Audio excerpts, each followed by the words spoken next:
संघर्ष जो अन्य जातियों की लाइफ में है वही संघर्ष क्रिश्चियन लोगों की लाइफ में भी है, क्योंकि उनको लगता है कि वो भी संघर्ष कर रहा है और मैं भी संघर्ष कर रहा हूं, क्योंकि हमारा देश, हमारा मोहल्ला एक ही है, हमारा प्रोफेशन एक ही है।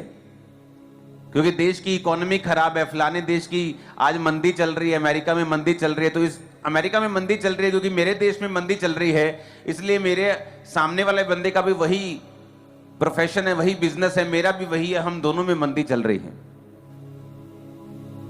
लेकिन वचन क्या कहता है?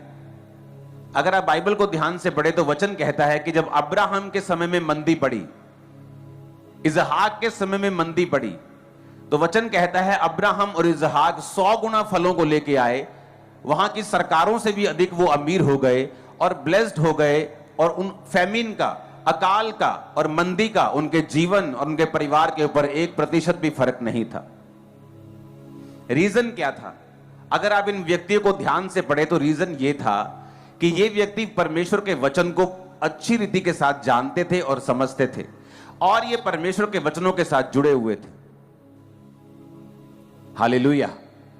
जब आप वचन के साथ ज्यादा समय बिताने लगते हैं तो परमेश्वर देखता है कि ये मेरे लिखे हुए वचनों के साथ बहुत समय बिता रहा है।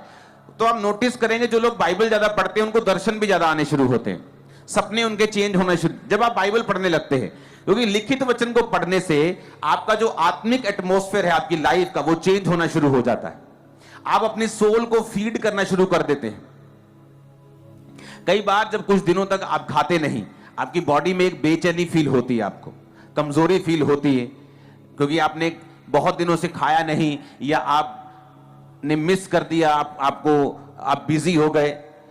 और उसी तरह से आत्मा की जो सोल है, जो आपकी स्पिरिट है, उसका खाना बाइबल है।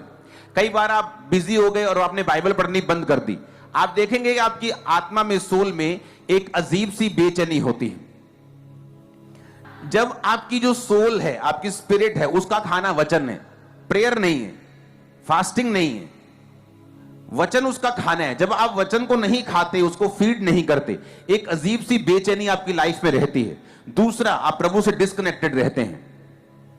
जब आप बाइबल को नहीं पढ़ते हैं तो होता क्या है कि जो अगुवाई परमेश्वर ने आपको देनी होती है, और एक संतुष्टि जो शरीर की होती है, जैसे जब आप अच्छी तरह से डाइट को फॉलो करते हैं, आपका शरीर जब हेल्थी फील करता है, आपको अंदर से एक संतुष्टि फील होती है कि आज मैं बहुत हेल्थी फील कर रहा हूं।